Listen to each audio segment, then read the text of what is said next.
Gracias por estar aquí. En realidad lo que queremos es compartir lo que sabemos y también compartir lo que no sabemos, que con certeza es más lo que no sabemos que lo que sabemos. Pero lo que sabemos sí lo queremos compartir porque, bueno, hablamos de la experiencia, como les dije, son muchos años acompañando a la gente que enfrenta experiencias de enfermedades severas. Esto hizo que aprendiéramos mucho, que nos nutriéramos mucho, que nos informáramos mucho, pero sobre todas las cosas que experimentemos, que hayamos podido experimentar todo lo que experimentamos y en realidad aprendimos mucho. Hoy sabemos que hay cosas que funcionan, todavía no sabemos exactamente cómo funcionan, pero estamos queriendo también saber cómo funcionan, pero eso no nos aparta de seguir en la trinchera. Me pone muy feliz que estén aquí, de verdad. A muchos profesionales ya los conocemos, nos conocemos, hemos compartido también experiencias dolorosas, tal vez de familiares que se acercaron aquí.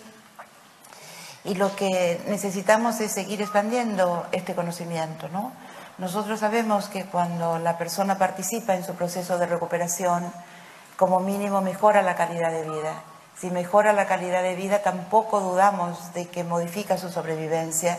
Y también sabemos que cuando trabajamos para mejorar la calidad de vida y modificar la sobrevivencia, estamos ayudando a que puedan realzar su calidad de muerte o de transición. Y esto es un aspecto que no debe ser dejado de lado para la medicina o para los profesionales que acompañan, porque también es otra experiencia vital de la cual no se habla o se habla muy poco.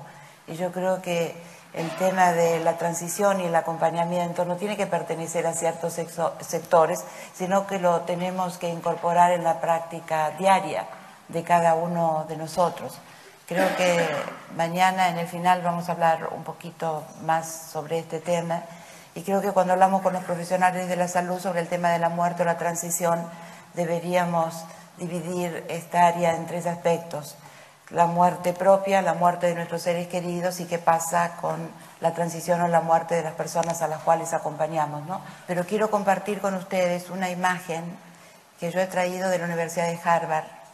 Esto data del año 2000 y con dolor siento que si se avanzó muy poco y realmente quería compartir con ustedes por qué la medicina cuerpo-mente no avanza en el nivel que debería avanzar. ¿La vamos a ver?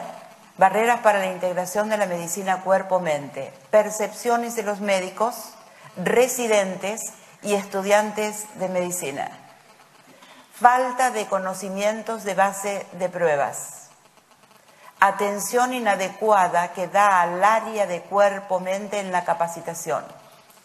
Falta de competencia percibida para usar los métodos cuerpo-mente. Tiempo inadecuado. Falta de incentivo económico. Percepción de factores psicosociales fuera de control. Tendencia a percibir las condiciones como biológicas o psicosociales. Percepción de que los pacientes no quieren afrontar temas psicosociales. Creencias culturales de que ocuparse del reino psicosocial no está dentro de las responsabilidades de los médicos. De verdad, esto en el año 2000, pasaron 13 años y uno siente que la cosa todavía sigue estando por allí, ¿no? Es decir, no, yo creo que por lo menos los que estamos aquí, muchos conocidos, como dije antes, no podemos dudar que la participación del paciente en la recuperación de la salud, o por lo menos para crear salud, es algo que no debe ser considerado ni alternativo ni complementario. Esto lo decimos tantas veces como podemos. La participación del paciente es vital para construir salud, más allá de las circunstancias que le toquen vivir. Entonces, si consideramos que la participación es algo alternativo o complementario, nos estamos equivocando porque es vital, porque se trata de la vida de la persona. Y ayudar a construir salud es un área extremadamente rica, pero que no se utiliza. O sea, la integración realmente debería ser más necesaria, ¿no? Conocemos muchas instituciones importantes en el mundo que han incorporado la medicina integrativa en la asistencia de sus pacientes. Es decir, dos de los hospitales más importantes de Estados Unidos, el Long Kettering y el MD Anderson, ya están utilizando medicina integrativa Es decir, para muchos hablar de medicina integrativa o muchos profesionales hablar de que los estados emocionales, sus creencias, la nutrición pasa a ser importante, es casi una herejía. Hace poco he escuchado a un seminarista nuestro cuando un paciente le pidió a su médico, muy reconocido, le dijo, voy a hacer un tratamiento con una muy buena nutrición. Hay una nueva especialidad que se llama inmunonutrición y le dijo, déjate de joder. Yo soy muy... Déjate de joder, ya tenés bastante con soportar el tratamiento de quimioterapia que te vas a castigar con la nutrición. Así que bueno, vamos a disfrutar y vamos a aprender seguramente muchas cosas en estos 2 días. Que sean bendecidas las jornadas. Gracias.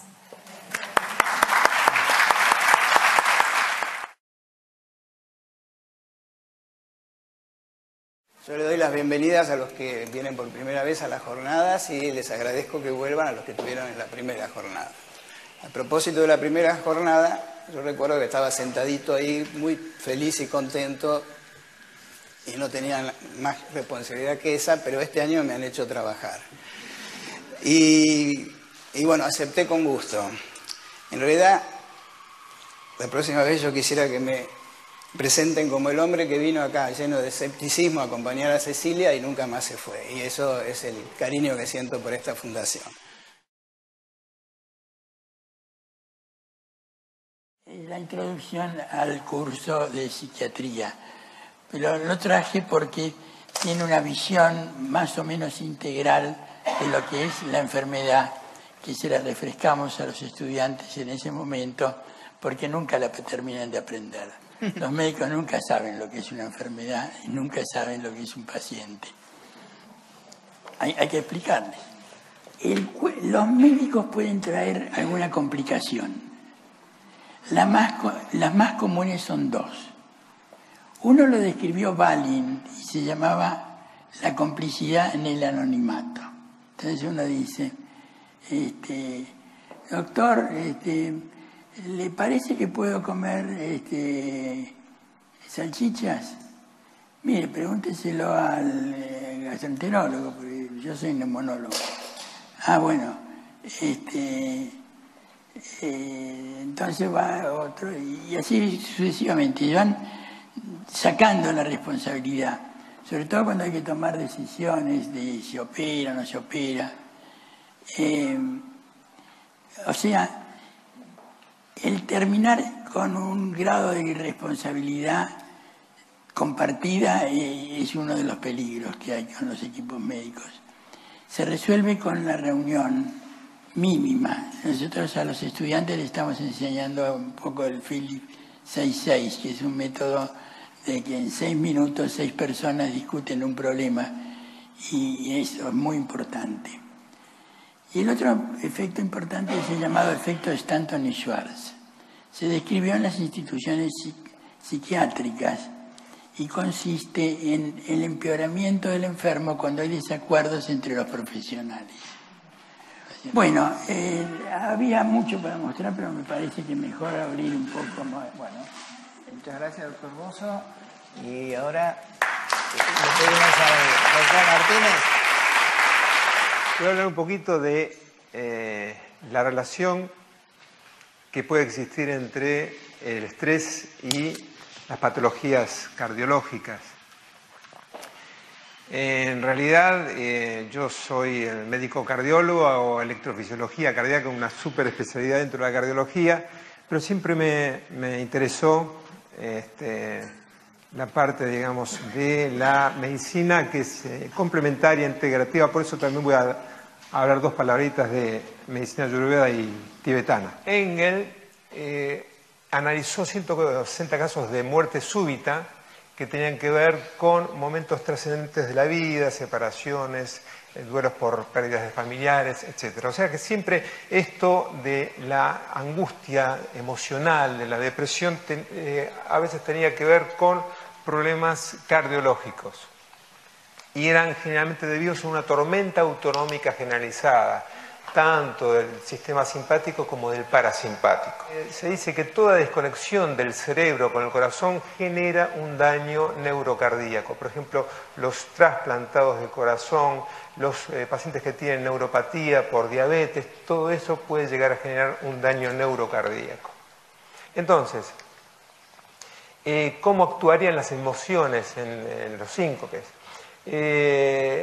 Como ya había explicado antes, el sistema nervioso central puede actuar activando esos mecanismos que producen síncope.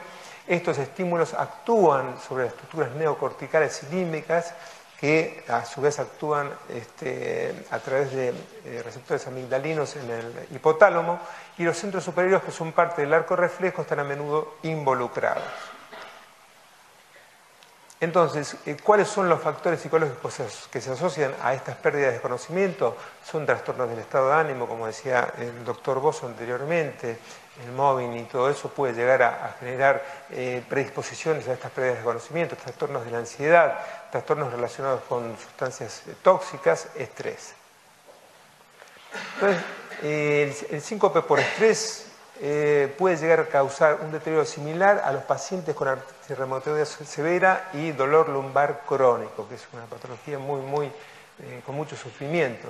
Hay mayor prevalencia de enfermedades psiquiátricas en pacientes con síncope. El 81% de los pacientes con síncope tienen enfermedades psiquiátricas. Y la Asociación Americana de Psiquiatría lo ha incluido el síncope como manifestación de somatización, ansiedad generalizada y ataques de pánico. Entonces, ¿qué tratamiento tenemos para poder evitar estas pérdidas de conocimiento? Tratar de educar al paciente para evitar eventos desencadenantes. Esa educación consiste en cambios de hábitos, alimentación, meditación, que yo voy a mencionar lo bueno que es para estos pacientes. Entonces, una de las estrategias, entre muchas otras, es la parte de relajación y meditación. Y hay un estudio hecho con la gente que hace meditación trascendental, que es una forma de meditación de todas las, por suerte, muchas formas de meditación que existen, en las cuales se estudió el cortisol, que es la hormona del estrés, y previo a la meditación el cortisol estaba alto, con la relajación baja un poquito, pero con la meditación trascendental los índices de cortisol bajaron en forma importante. Muchas gracias.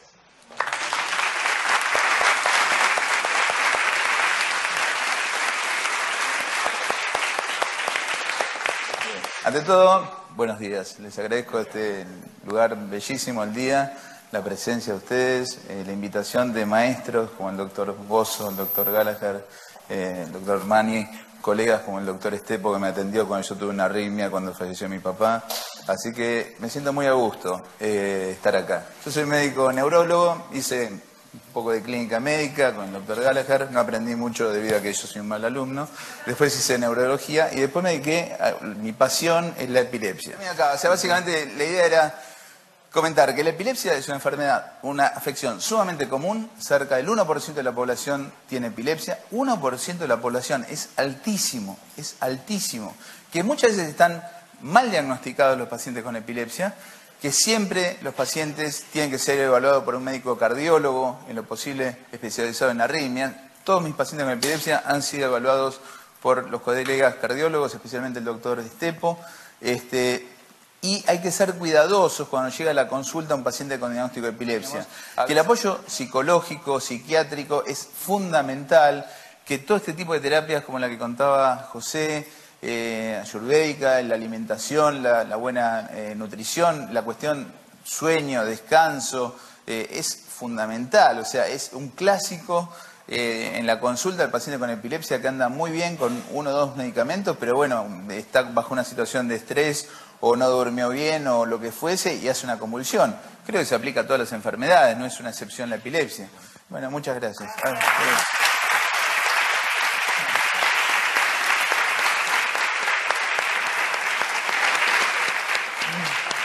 Por suerte, los colegas que me antecedieron provocaron tantos comentarios míos que esa es la buena y la mala es que se me mezclaron todos ahora. Así que voy a tratar de ser ordenado. siguiendo un hilo que sería la coherencia de la persona, el paciente como integrado, como una persona, y lo que se le ocurre siempre es la referencia que nos hicieron nuestros mayores médicos, y es que no hay enfermedades, que hay enfermos, que realmente cada cual es un desafío particular, y que en la integración se me ocurría a mí, escuchando a mis colegas, que la cronología del conocimiento es fundamental. Con la experiencia de uno, que es mínima, pero que todos la tenemos, vemos que el pensamiento médico de la integración del ser humano como tal, y que las disciplinas podrían integrarse, digamos, estaba antiguamente ya bien explicitado. Lo que no había era manera de lograrlo. Por eso estoy seguro de que la disertación sobre neuro, endocrino, inmunología va a ser altamente reveladora. No voy a entrar en eso porque lo van a hacer muy bien. Pero lo que quiero significar es que esa disciplina nace a través de varios puntos y varios hitos, pero que eran indispensables que se hicieran en un tiempo determinado. Por ejemplo, para ir disertando lo que a mí se me ocurría como cosa personal, que no sé si sirve, pero es lo que uno le brota. Escuchando al doctor que se refería a la muerte vudú. Cuando las víboras volaban, que yo era residente en el Instituto Lanari, estábamos en clínica médica y en ese momento éramos entusiastas estudiosos de las enfermedades autoinmunes.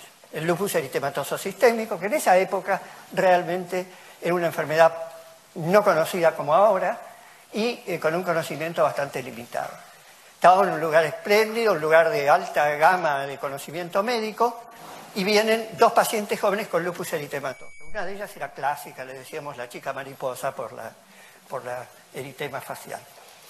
Error médico, las internamos a una cama al lado de la otra sin adecuar la atención que a eso se le debería dar, digamos. Información, era una época, estaba hablando del año 57. No se le dio información. Una de ellas muere de actividad y infección, que es la manera, desgraciadamente, que muchos pacientes lúpicos fallecen. Muere. La otra paciente se murió a breve plazo, sin que pudiéramos hacer diagnóstico de causa de muerte. Habrá sido una depresión, pero esas cosas a uno lo marcan y se da cuenta de la importancia que tienen ciertos detalles que a veces pasan inadvertidos. Hicieron una serie de pacientes a los cuales les daba positivo, y no lo sabían los pacientes, de que estaban infectados con SIDA. Y los dividieron en dos grupos. A uno les dijeron que estaban infectados con SIDA y le sacaron sangre, y a otros le sacaron sangre primero y después le dijeron que estaban infectados con SIDA. Los CD4 fueron estadísticamente inferiores en los que les habían dicho previamente. O sea que los datos de que la psiquis interviene en todas estas respuestas son más que obvios. Escucharemos las charlas concretas, yo por lo menos con mucha atención, la de la psico, neuro, inmuno, endocrinología.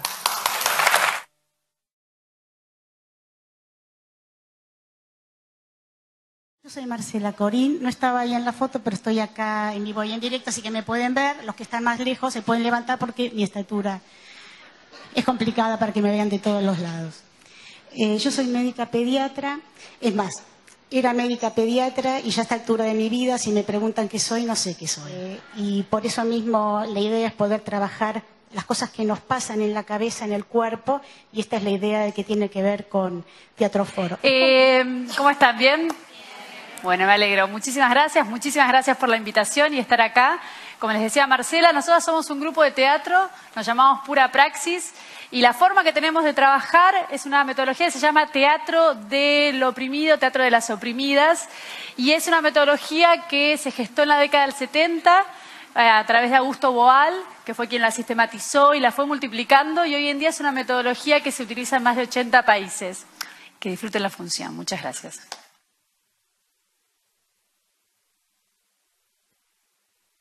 Clarita, querida. ¿Qué tal, doctor? ¿Cómo está? ¿Cómo le va? ¿Qué tal? Bien. ¿Y tú? Bien, bien, Te muy bien. noto cansada últimamente. ¿Estás trabajando mucho?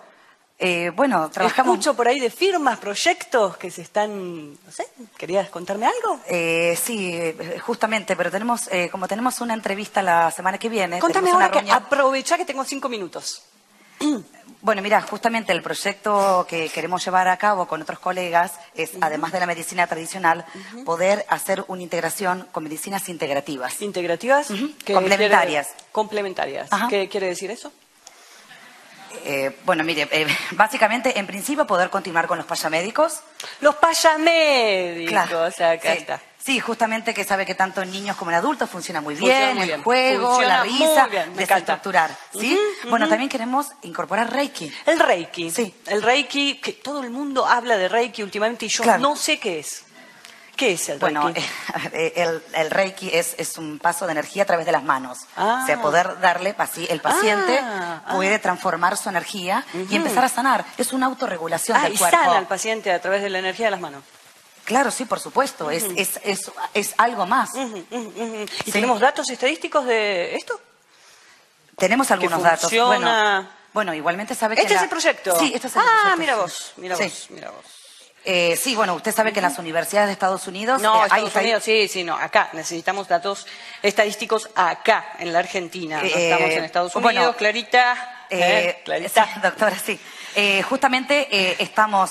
Claro, sabe me que- faltan las estadísticas, como siempre. Como Pero, siempre, a ver, bueno, doctora, cuando esté a ver, terminado... usted sabe que no es de un día para el otro, No, esto lleva sí, tiempo lleva y bueno, tiempo. justamente estamos investigando y formándonos y creando estadísticas. Sí, un informe Porque- basado sobre la evidencia, queremos, Clarita. ¿Sí? Sí, claro, pero doctora, esto no le hace mal a nadie. No. Poder meditar, poder hacer reiki, que la meditar. gente haga arte terapia, pintar Arteterapia, mandalas. Pintar mandalas. Nosotras estamos preparadas para otra cosa, Clarita. No estamos preparadas para pintar mandalas. ¿Sí? Pero Nuestra ayuda- preparación es otra. ¿Sí? Recetar, correcto. Sí, ¿Sabes? pero doctora, No, pero no es justamente este. queremos hacer algo más integral, más Más integral, humanizado. más humanizado. Tener tiempo con el paciente. Tener tiempo con el paciente, pero no tenemos mucho tiempo y necesitamos datos concretos, Clarita. Además, personal, necesitaríamos personal. ¿Dónde quisieras, dónde te gustaría hacerlo, esto de la meditación, del pero Reiki? Pero acá en el hospital tenemos el aula taller, al lado del aula magna. El aula Ahí tenemos te un espacio. encargarías vos de hablar con la gente, todo una responsabilidad tuya, naturalmente, porque tenés que hablar conseguir el personal que esté además matriculado, seguro de vida. Eso es fundamental. Escribilo acá, por favor. Matrícula y seguro de Pero, vida. a ver, pero y es el gente espacio físico. pero y es gente además, especializada. tiene un costo. Clarita. Sí, pero a ver, es gente especializada, es gente que está formada, está Reiki servicio, doctora. Matriculada, con seguro de vida, fantástico. Creamos las entrevistas cuando vos quieras, ¿sí? Dentro de un mes, 2 meses, cuando lo tengas terminado, Pero si si es la que lo semana tenés que terminado, me llamás, me avisás. Y hasta ese entonces, Clarita, que quede entre nosotras, ¿sí? Que quede entre nosotras, esto de la firma. Pero probemos, por favor, doctora. Sí, tenemos que cambiar, Dentro de 2 doctora. meses, cuando lo tengas terminado, me llamas, por favor. Clarita, chau. Esto va a cambiar, esto va a cambiar. Sí, yo puedo. Hay que probar.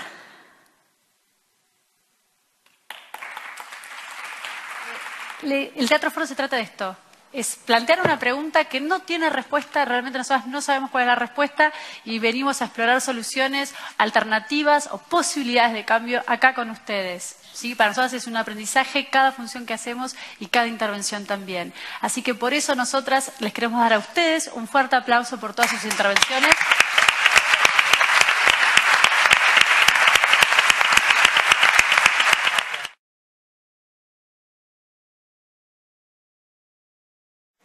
Vamos a continuar con las jornadas y en este momento entonces me toca presentar a la doctora Paola Cabañero, que nos va a hablar sobre una especie de introducción a la psiconeuroendocrinoinmunología. Lo pude decir sin equivocarme.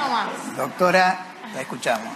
Así que bueno, ahora vamos a comenzar con el tema que me convoca hoy, que es psicoinmunoneuroendocrinología.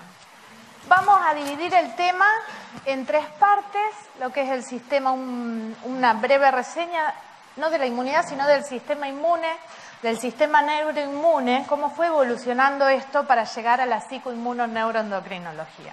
No, el sistema inmunológico lo desafiamos continuamente para que esté sano, para que madure correctamente, y en los niños, o sea, esto que vemos normalmente, pero después en los adultos y siempre, el sistema inmunológico requiere esta maduración también a través de la expresión y cómo está esta conexión con las emociones. Hay 5 emociones que son básicas. Investigadores hicieron un experimento con actores y iban viendo cuáles eran las emociones que podemos llamar las emociones básicas en los seres humanos. Y estas son 5. El miedo, la ira, el amor, la alegría y la tristeza. ¿Sí? Estaban ahí las 4, pero no las pueden ver así. Pero, bueno, esas son las 5 emociones básicas. Pero, ¿cómo las dividieron a las emociones? A las emociones las han dividido en emociones positivas y emociones negativas.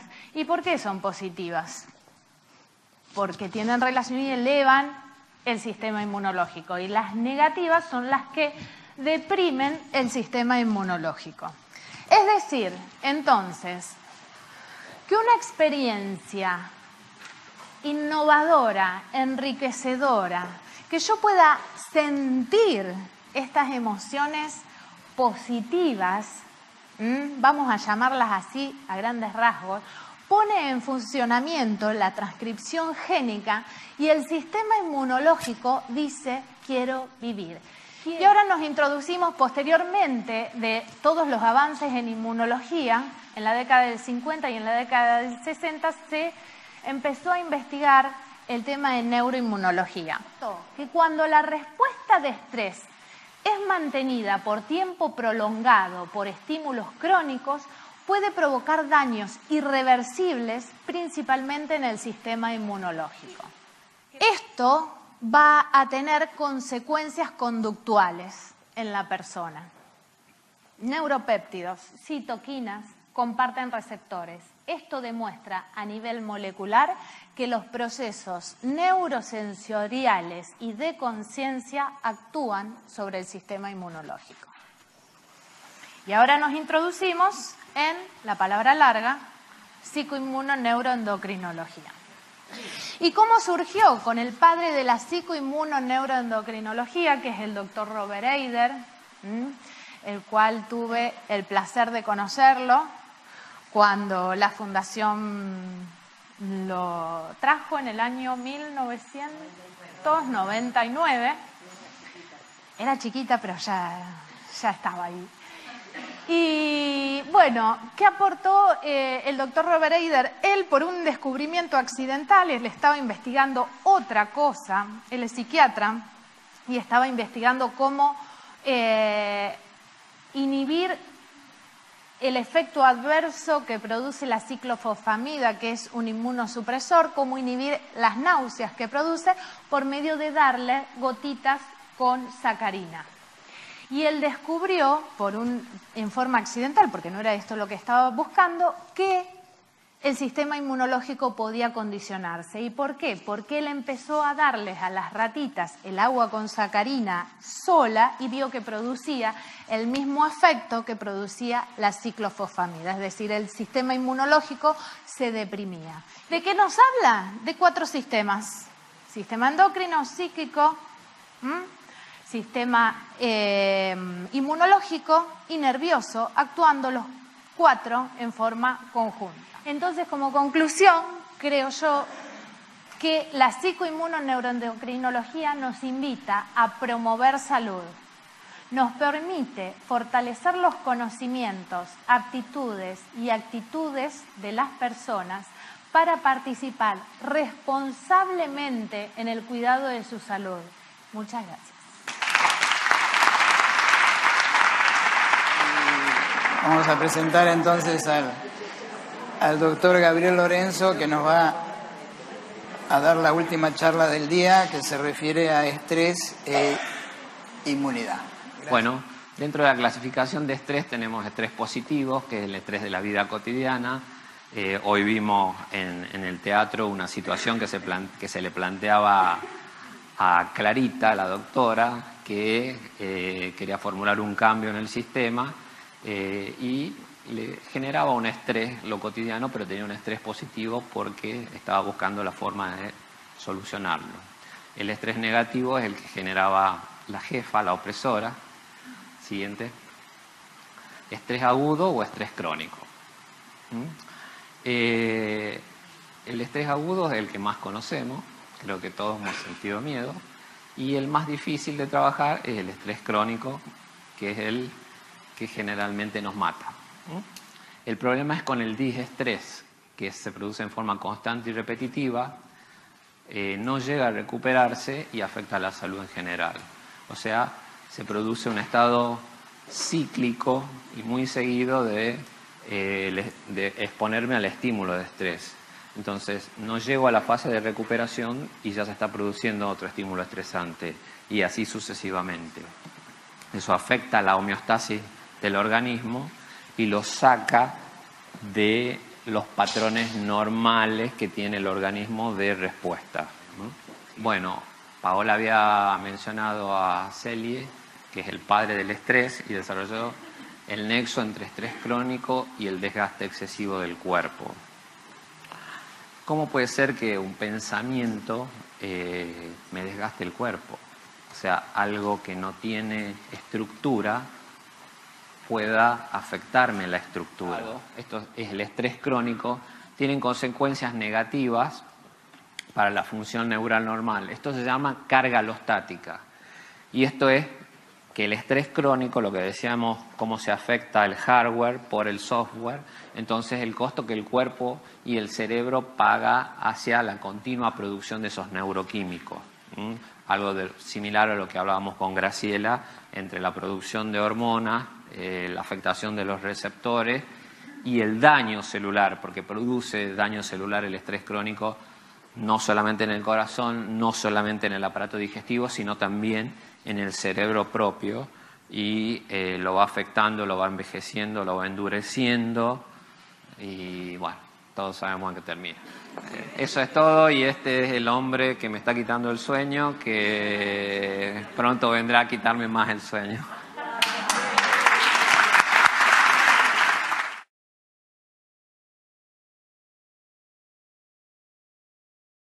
Voy a presentar entonces a la doctora Graciela Montenegro, que es la primera conferenciante. La doctora es bioquímica, magíster en biología molecular, es médica a cargo del sector de microbiología molecular del Hospital Profesor Alejandro Posadas, y nos va a hablar sobre epigenética, modulación de la expresión génica. Doctora, gracias por estar con nosotros.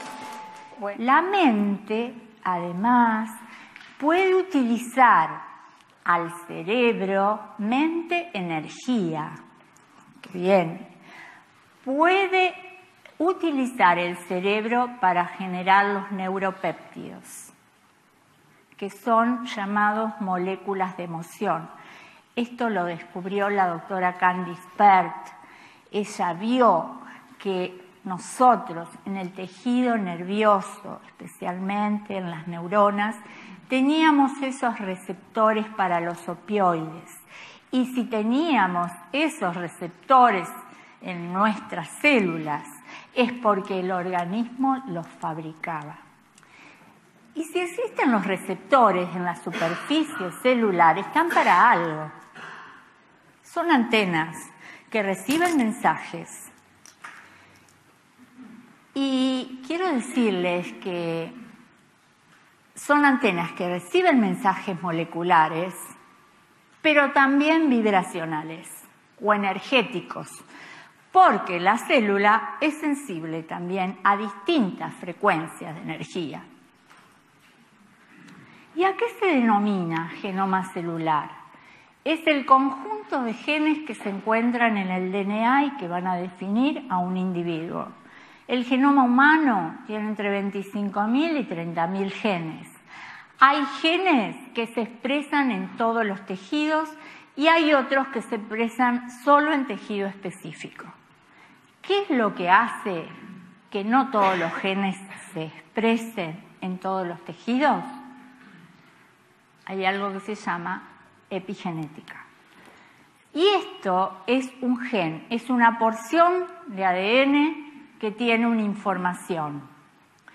¿Una información para qué? Para formar proteínas. Yo podría decirles acá que un pensamiento negativo puede ser la primera piedra para que un gen importante en el sistema inmune no se exprese, y por lo tanto tenemos acá el primer problema, porque mi sistema inmune no está funcionando como tiene que funcionar. ¿Y qué es la epigenética? Es el control sobre la genética, sobre los genes, ¿sí? Una secuencia de pensamientos negativos produce una cierta cantidad de neuropéptidos que pueden ir a hacer esas piedritas en la transcripción. ¿Y qué pasa? Llega un momento que esos genes necesarios para la producción de ciertas citoquinas del sistema inmune no se producen porque esos genes están silenciados. Y si esos genes están silenciados, no va a haber proteínas, no va a haber citoquinas, y ese sistema inmune empieza a estar deficitario.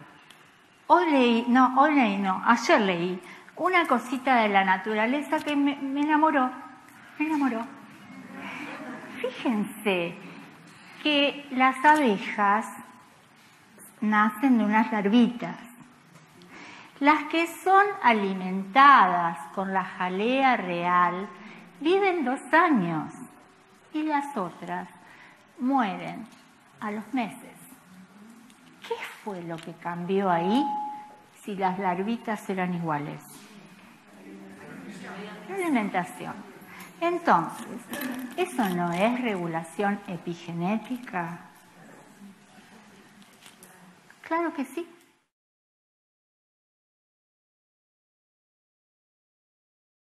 Les presento al doctor Gustavo Girard, que es médico pediatra, especialista en adolescencia. Él dirigió el departamento de adolescencia en el Hospital de Clínica hasta hace muy poco, y nos va a hablar entonces en algo que está más dirigido a los médicos que a los pacientes, que se trata de hacer una medicina más humana. Doctor, lo escuchamos.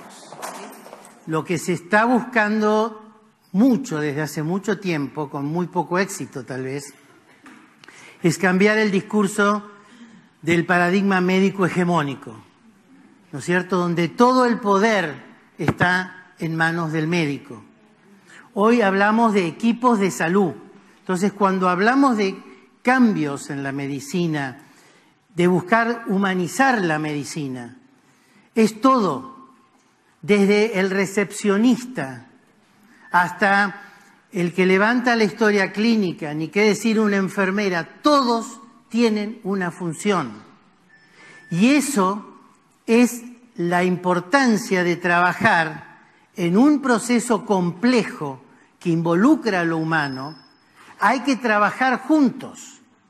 No podemos estar trabajando aisladamente y separadamente, porque todos cumplen una función muy importante. Es lo que se hablaba muchas veces, se empezó a hablar de la multidisciplina, de la interdisciplina y de la transdisciplina. ¿Qué es una multidisciplina? Un sector, una clínica, un hospital, donde están todos en distintos consultorios, se mandan cartitas, acá te mando, con un término muy médico, derivo.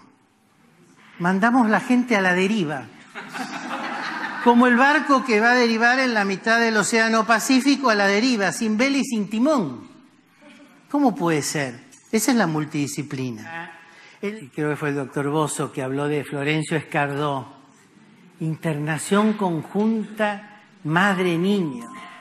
Pensar que una simple reposera al lado de una cuna en la hospitalización cambia. A ver si la internación conjunta lo podemos hacer algún día con los médicos de terapia intensiva, que cuando la gente está partiendo mal o grave, se queda sola. Media hora de visita.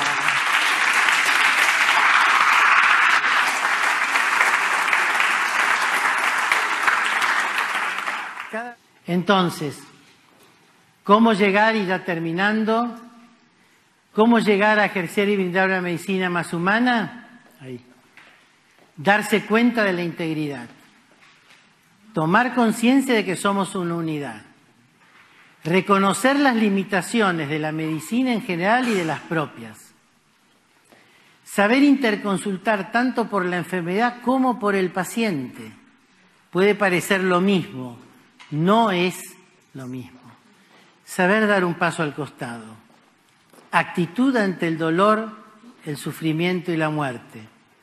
Distancia adecuada. Compasión. Compasión es, en cierto sentido, padecer con. Y transformarse, pues si no, es un elemento teórico. ¿Qué implica transformarse? Cada uno de nosotros tiene la respuesta. Gracias.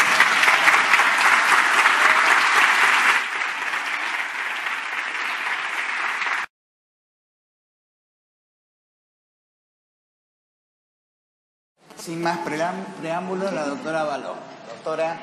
A mí me interesaba mucho la relación con los pacientes porque veíamos muchos pacientes y yo trabajaba con la muestra de sangre de los pacientes, pero nunca trabajé con quién es el ser humano, cómo se llama esa sangre, de quién es, no es una sangre. Para mí era algo más que eso y por eso empecé a buscar otras formas de trabajar con los pacientes, siempre desde el laboratorio, ¿no? Entonces trabajé 7 años en el hospital de Fox Chase Cancer Center de Filadelfia, pero de todas maneras, bueno, yo vine a la Fundación Salud un verano, me leí todo el libro y yo dije, esto es lo que yo necesitaba encontrar a alguien que trabaje en eso y alguien en Argentina, que creo que Estela es la única persona de Argentina que trabaja con pacientes de la forma que lo hace y fíjense la concurrencia que tiene y hay algo acá. No lo pueden negar, por más que yo todavía no se los demostré con números, pero evidentemente es científico de que hay algo aquí en la Fundación que está generando sanidad en pacientes con cáncer. Les quería contar eso, entonces, el proyecto que estamos haciendo acá en la Fundación, ya tenemos más de 70 pacientes, muestras de sangre de los pacientes que vinieron a hacer los paras del año pasado, desde el 2012, desde enero hasta diciembre del 2012 colectamos muestras, las tenemos en el freezer, porque estamos esperando que el Comité de Ética se decida aprobar el protocolo, el proyecto.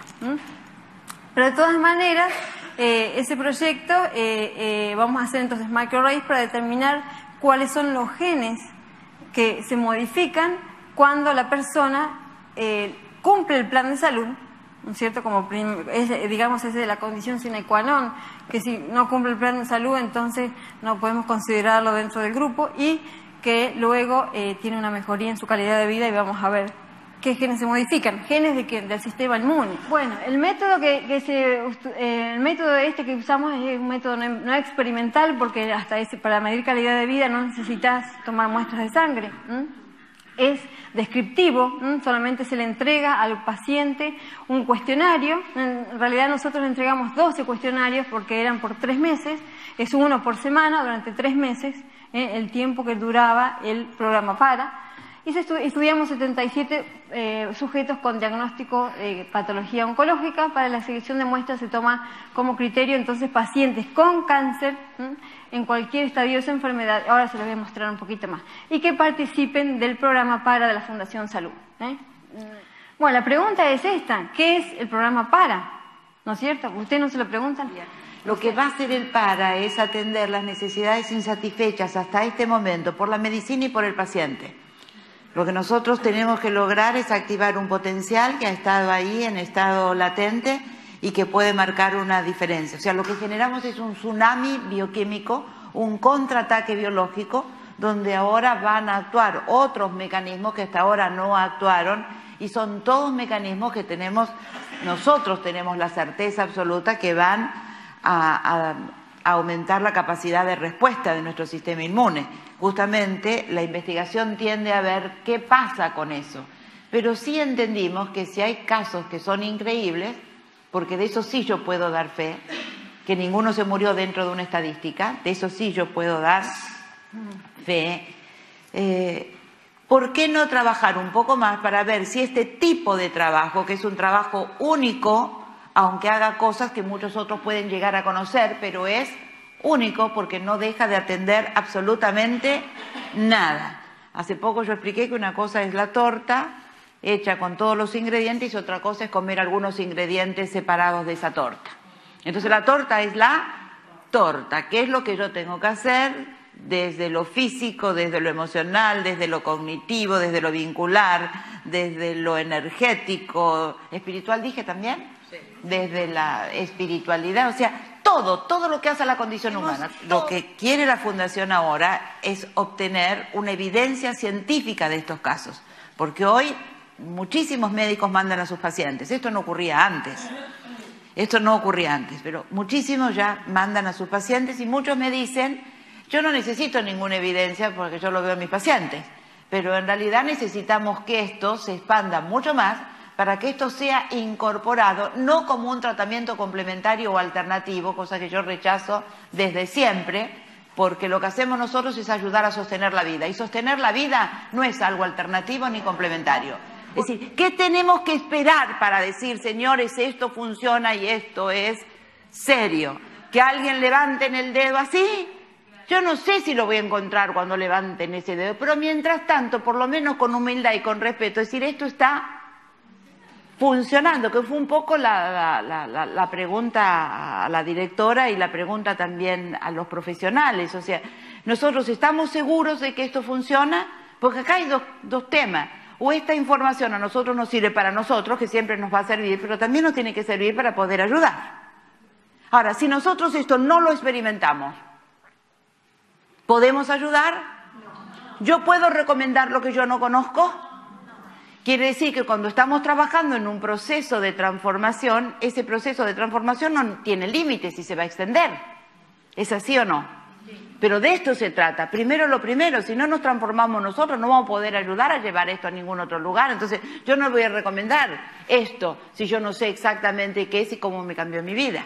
Por eso es muy importante este momento, ¿no? Bueno, todo esto para decirle lo que era el PARA. Ya está.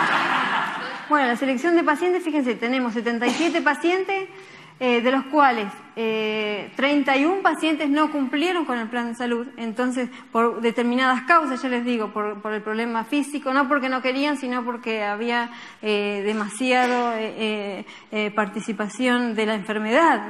Entonces, un paciente con mucho dolor no, realmente puede cumplir algunas de las cosas, puede hacer meditación, pero no puede bailar, no puede hacer determinadas cosas. 22 pacientes fallecieron. Fíjense la gravedad de los pacientes. Los pacientes estadio 4 y 3 realmente fallecieron, y 24 pacientes sí cumplieron con el plan de salud. Es un 31% del total de las muestras que sacamos. Resultados. Características generales. Fíjense entonces, acá viene la verdad de la milanesa. Entonces, la población en estudios fue, dijimos, 77 pacientes, de los cuales 31,2% cumplieron con ese plan de salud, llegaron al final y nosotros pudimos recolectar los 12 cuestionarios.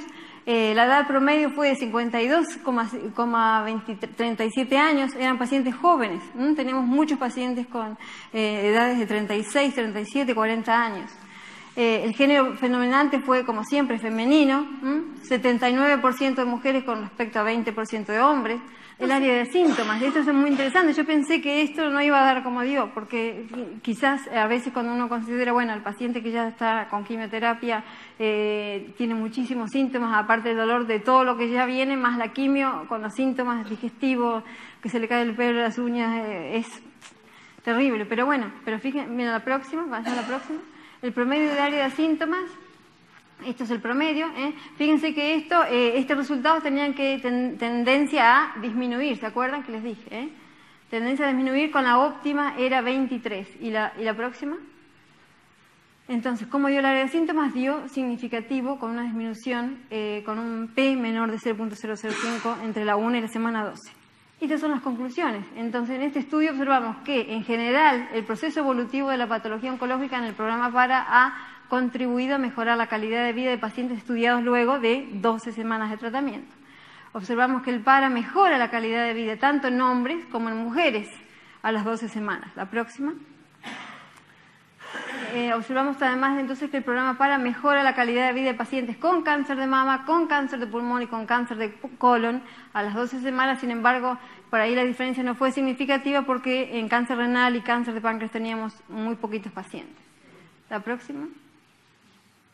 Hallamos que la calidad de vida no depende de la edad de los pacientes. Observamos además que pacientes con quimioterapia no logró mejorar la calidad de vida del paciente, pero sí aquellos que no estaban haciendo un tratamiento quimioterápico en ese momento hubo una mejoría muy importante, significativa. El PARA mejora también los síntomas de los pacientes con un P significativo, la funcionalidad, el estudio, el estado general de los pacientes oncológicos luego de 12 semanas de tratamiento. La próxima. Bueno, nuestro próximo objetivo, después de este, sería, en realidad este era el objetivo número 2 de este proyecto, lo hicimos así porque, bueno, hasta que esté aprobado el Comité de Ética, el próximo sería analizar, corroborar científicamente cuáles son los genes que se modifican en esos 24 pacientes. Si bien ahora demostramos que es importante lo que demostramos, que la calidad de vida mejoró en esos 24 pacientes, ahora queremos ver qué pasó con sus genes. Entonces tomamos muestra de sangre al comienzo del PARA, a los 5 días y a los 3 meses determinados, que ya tenemos la muestra de sangre. Y queremos analizar qué pasa con los genes del sistema inmune entre los días 0, 5 y 90, incluso analizar interpaciente los resultados y también dentro de cada paciente que dio en su sistema inmune, si hay cambios. La próxima, a ver si creo que no tengo más. Listo, no tengo más.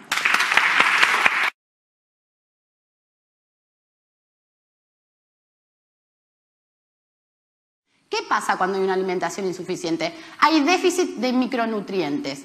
Este déficit, que pueden ser, si miran acá, yo acá quise marcar zinc, vitamina A, C, cobre, hierro, vitamina E, B6, B12, D, folatos, cualquiera de todos estos micronutrientes que se encuentren que se tenga una ingesta menor a la recomendada puede generar una disminución en la respuesta innata, que conlleva una disminución en la respuesta adaptativa, lo que predispone al individuo a mayor susceptibilidad a infecciones y morbimortalidad. El déficit de vitamina A hoy se la está relacionando con enfermedades autoinmunes y con un aumento en la respuesta inflamatoria. ¿Dónde encontramos la vitamina A? Tenemos dos fuentes, de origen animal y de origen vegetal. La verdadera vitamina A, el ácido retinoico, se van a encontrar en todos los de origen animal. ¿Qué pasa? ¿Por qué yo estoy poniendo también otras fuentes como las de origen vegetal? Porque las de origen animal siempre están acompañadas de mucha cantidad de grasa saturada, ¿sí? Y no son las más aconsejadas. Los betacarotenos, que están presentes en los vegetales, ¿sí? Saben que son provitamina A, siempre y cuando tengamos un intestino conservado. Bueno, recuerden, los betacarotenos los vamos a encontrar en vegetales de coloración roja al amarillo y en todas las hojas verdes, ¿sí? Aproximadamente con 200 gramos de vegetales de todos los colores estamos llegando a cubrir el requerimiento de vitamina A, ¿sí? ¿Qué pasa con el déficit de vitamina D? Predispone a los niños a infecciones respiratorias. Hay estudios epidemiológicos que relacionan al bajo nivel de vitamina D con la aparición de enfermedades autoinmunes mediadas. Los alimentos fuentes van a ser el aceite de hígado de bacalao, el pescado, el huevo, productos lácteos fortificados. La vitamina E es un potente antioxidante. ¿Qué va a hacer esto que está aquí? ¿Lo ven? Va a neutralizar a los radicales libres y a los ROS, ¿no? Ya. Los alimentos fuentes tienen entre 50 y 10 cada 100 gramos. Llegamos rápidamente a cubrir con los requerimientos, siempre y cuando consumamos aceites de girasol, de maíz, germen de trigo, frutos secos, cereales integrales, bueno, semillas también. ¿Sí? Vitamina C, otro encargado de retirar de circulación a estos malditos ROS. Las principales funciones en el sistema inmune de la vitamina C es mantener la integridad redox de las células, proteger al ROS durante el estallido respiratorio y respuesta inflamatoria. Los pimientos, el pimiento es el morrón. El morrón verde, miren qué novedad, es el alimento que más vitamina C tiene, pero hay que comerlo crudo. Hay mucha gente que no los tolera en ensaladita, así que si se quieren hacer algún jugo exprimido, se puede absorber de ahí la vitamina. Si no, los kiwis, como una fruta de tipo postre o como un jugo también. El berro tiene muchísima vitamina C, además de un montón de otros de nutrientes súper benéficos. El brócoli también, este brócoli es re bueno para todo. Lo que pasa es que el brócoli, si lo consumimos cocido, ya se perdió la vitamina C. Alimentos fuentes de esta vitamina: las carnes, legumbres, frutas secas, cereales integrales y algunos vegetales. Límite máximo 100 miligramos al día. ¿Cuánto se necesita? Esto, bueno, lo encontramos en todos lados. Alimentos fuentes: carnes, vísceras, todos alimentos de origen animal y también las algas, ¿sí? ¿Dónde va a estar los folatos? Bueno, obviamente en los vegetales de hoja, pero también en hígado, lentejas, espárragos, brócoli, huevos, en menor proporción en uvas, naranjas, carnes de seleño. ¿Ve dónde está el seleño? Las cosas más ricas. Mariscos, riñón, hígado. A mí las vísceras mucho no me gustan, pero esto me encanta. Pescados, arroz integral, germen de trigo, carne vacuna de aves. El agua es el nutriente más importante que no nos debemos olvidar en consumir a diario, ¿sí? A través de ella absorbemos los nutrientes, a través de ella generamos las reacciones metabólicas, se llevan a cabo, los desechos, las excreciones tanto de materia fecal como de orina necesitan agua para su formación, y esto que está aquí no quiero dejarlo atrás, si bien no es un nutriente, pero la actividad física es vital para que todo esto se pueda llevar a cabo, porque se absorben mayor cantidad de nutrientes y porque la utilización de estos es óptima. Muchas gracias.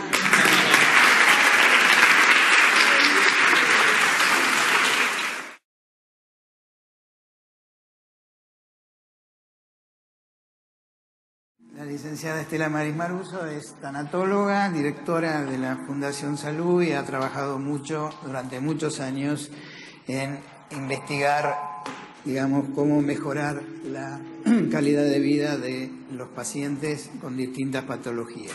Para nosotros la transición no es un fracaso. Si alguien se va, no es un fracaso. Decimos que fracasamos si se fue sin haber vivido con intensidad, si se va sin haber sanado los vínculos y sin paz. O sea que nosotros no trabajamos para que la gente se cure, sino para que la gente se sane. Esto no quiere decir que estamos muy acostumbrados a ver personas que trabajan en su proceso de sanación y se quedan. Y esto también es maravilloso. Esto tuvo un poco, la historia de esto nació con Kübler-Ross, ¿no?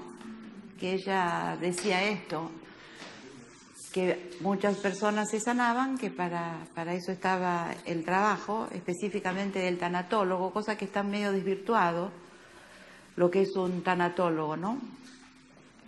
Pero un verdadero tanatólogo lo que tiene que lograr es que la persona se vaya en paz, no que se vaya dormida, porque hay muchos que duermen la muerte y con esto están cumpliendo la función de tanatólogo, ¿no? Acompañando en el parto al revés. El verdadero trabajo de la tanatología consiste en esto, ayudar a un proceso de vida, que puedan resignificar su vida y que realmente sea una historia que merece ser contada, o que merezca ser contada, ¿no? Por ello estaba muy contenta cuando veía a toda la gente que nos venía a acompañar acá para que nosotros también pudiésemos acompañar.